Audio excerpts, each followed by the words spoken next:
Assalamualaikum warahmatullahi wabarakatuh. Perkenalkan, nama saya Ulfatul Aziza Awaliyah, nomor induk mahasiswa 6211 420026, Prodi Ilmu Keolahragaan, Fakultas Ilmu Keolahragaan Rombel 1C. Dalam video ini, saya akan mereview kembali materi yang telah disampaikan oleh dosen pengampu Mr. Ali, yaitu tentang ubiquitin dan autofagi.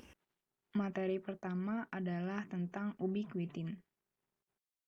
Artian, ubiquitin adalah protein kecil yang ditemukan di hampir semua jaringan seluler pada manusia dan organisme eukariotik lainnya, yang membantu mengatur proses protein lain di dalam tubuh. 4 gen dalam kode genom manusia untuk ubiquitin yaitu UBB, UBC, UBA52, dan RPS27A. Jalur ubiquitin ini banyak berkembang secara paralel dengan sistem markup familiar lainnya yang digunakan dalam sel, yaitu metilasi DNA dan fosforilasi asam amino spesifik dalam protein. Cara kerja ubiquitin di dalam tubuh. Sel-sel dalam tubuh Anda membangun dan memecah protein dengan sangat cepat.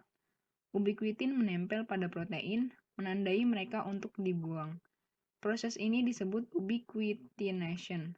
Protein yang diberi label dibawa ke proteasom untuk dihancurkan. Tepat sebelum protein memasuki proteasom, ubiquitin diputuskan untuk digunakan kembali. Mekanisme ubiquitin. Ubiquitination dilakukan dengan aksi terkoordinasi dari 3 enzim. Enzim pengaktif ubiquitin E1, enzim konjugasi ubiquitin E2, dan ligase ubiquitin E3. Tiga kelas ligase ubiquitin E3 telah diidentifikasi.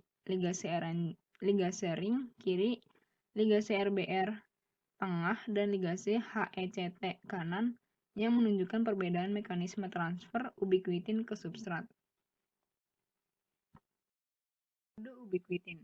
Dalam rantai poliubiquitin, ubiquitin dapat membentuk 8 jenis hubungan yang berbeda, menggunakan salah satu dari 7 residu lisin K intrinsik atau metionin M pada posisi 1. Setiap jenis hubungan memiliki topologi 3 dimensi berbeda yang menghasilkan interaksi spesifik dan mendasari regulasi berbagai fungsi biologi. Jalur ubiquitin proteasom. Konjugasi ubiquitin ke molekul target itu terdapat pada gambar yang A. Yang B adalah degradasi tak substrat oleh proteasom 26S. Yang pertama itu aktivasi ubiquitin oleh E1. Yang kedua, transfer ubiquitin yang diaktifkan dari E1 ke anggota E2 keluarga. Ketiga, transfer ubiquitin yang diaktifkan dari E2 ke E3 khusus substrat. Keempat, pembentukan kompleks substrat E3 dan biosintesis dari rantai poliubiquitin berlabuh substrat. Kelima, pengikatan substrat polyubiquitinated ke subunit reseptor ubiquitin di 19S kompleks proteasom 26S dan degradasi substrat menjadi peptida pendek oleh kompleks 20S. Yang keenam adalah daur ulang ubiquitin melalui aksi isopeptida. Materi selanjutnya kita akan membahas tentang autofagi. Pengertian autofagi. Autofagi merupakan kata serapan dari bahasa Yunani yang tersusun atas 2 kata, yaitu auto memiliki arti sendiri dan fagien yang bermakna memakan. Maka jika dijelaskan lebih dalam, makna autofagi adalah sebuah kemampuan sel makhluk hidup untuk secara alami, teratur, serta destruktif mendegradasi komponen rusak atau disfungsi dari dirinya sendiri. Autofagi dikontrol oleh protein bertingkat serta protein kompleks, yang mana masing-masing protein mengatur tingkatan inisiasi dan pembentukan autopagosom. Autofagi dapat mencegah masuknya bakteri maupun virus pada saat terjadi infeksi. Autofagi juga berkontribusi pada proses perkembangan embrio serta pembelahan sel. Sel juga menggunakan autofagi untuk mengeliminasi kerusakan protein dan organ-organ sel, sebuah mekanisme kontrol untuk menahan resiko-resiko negatif masalah penuaan. Proses autofagi. Yang pertama adalah penyerapan. Selama langkah ini, dua membran yang disebut pagopor memanjang dan akhirnya melampirkan sitoplasma dan organel yang kemudian akan terdegradasi. Membran ganda ini menjadi organel yang dikenal sebagai autopagosom. Biasanya, konten yang ditelan oleh autophagosom dipilih karena berada dalam jangkauan. Namun, autophagosomes dapat selektif karena membran dapat memulai autofagi ketika ada interaksi dengan protein tertentu dalam sel. Yang kedua adalah transportasi ke lisosom. Autophagosom tidak akan langsung terhubung ke lisosom, sehingga pertama-tama menyatu dengan struktur menengah yang disebut endosom.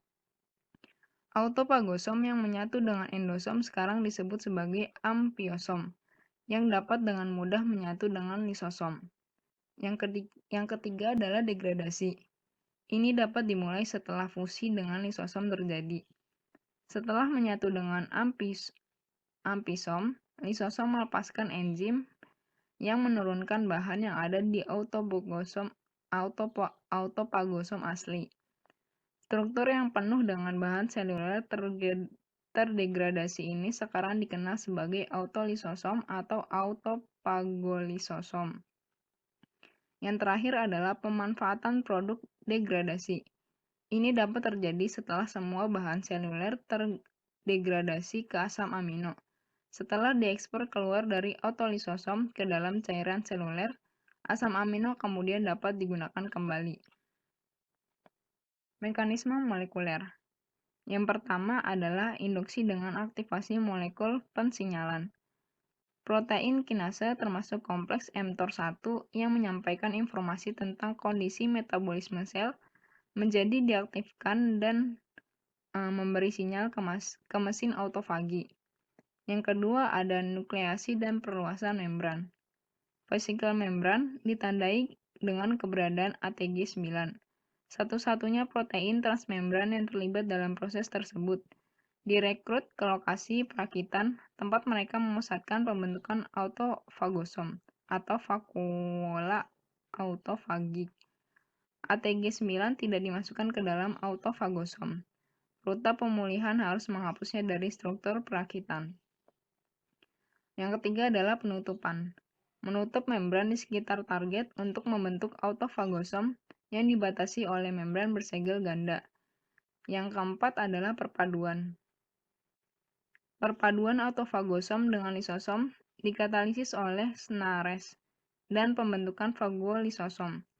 Yang kelima adalah pencernaan. Pencernaan membran bagian dalam dan isi lumen autofagosom. Dalam sel-sel seperti neuron, hepatosit, dan sel-sel otot jantung, fagolisom tidak menyelesaikan pencernaan tentang organel yang dikonversi menjadi sisa tubuh. Dengan bertambahnya usia, tubuh-tubuh ini membentuk pigmen inklusi yang terakumulasi dalam sitosol. Regulasi autofagi. Autofagi diaktifkan sebagai respon terhadap beragam stres dan kondisi fisiologis. Misalnya adalah kekurangan makanan, hipertermia, dan hipoksia yang dikenal sebagai modulator lingkungan utama penuaan. Juga merupakan kondisi yang menyebabkan autofagi. Pada tingkat molekuler, jalur autofagi menunjukkan keterkaitan yang luar biasa dengan faktor-faktor yang mempengaruhi penuaan. Jenis-jenis autofagi. Yang pertama adalah makroautofagi, mengacu pada proses autofagi yang dijelaskan di atas. Istilah ini identik dengan autofagi. Mikroautofagi, mirip dengan autofagi karena ia dapat menelan dan merusak banyak struktur berbeda di dalam sel. Perbedaan dalam proses ini adalah tidak menggunakan fagofor untuk menyimpan konten seluler. Sebaliknya, lisosom menarik isi seluler ke dalam dan menelan bahan di sekitar membrannya untuk kemudian mendegradasi isinya menjadi asam amino untuk digunakan kembali. Yang ketiga adalah autofagi yang dimediasi pendamping. Metode yang lebih spesifik untuk mentargetkan protein yang akan didegradasi. Dalam proses ini, protein pendamping membantu mentranslokasi protein melintasi membran lisosom. Ini di mana ia dapat degradasi menjadi asam amino untuk digunakan kembali. Manfaat autofagi. Yang pertama adalah mengurangi tingkat kematian sel, kedua meningkatkan kesehatan jantung, meningkatkan efisiensi metabolik. Sekian review materi ubiquitin dan autofagi dari saya. Apabila ada penggunaan atau penempatan kata yang kurang tepat, Mohon dimaafkan, kurang lebihnya mohon maaf. Wassalamualaikum warahmatullahi wabarakatuh.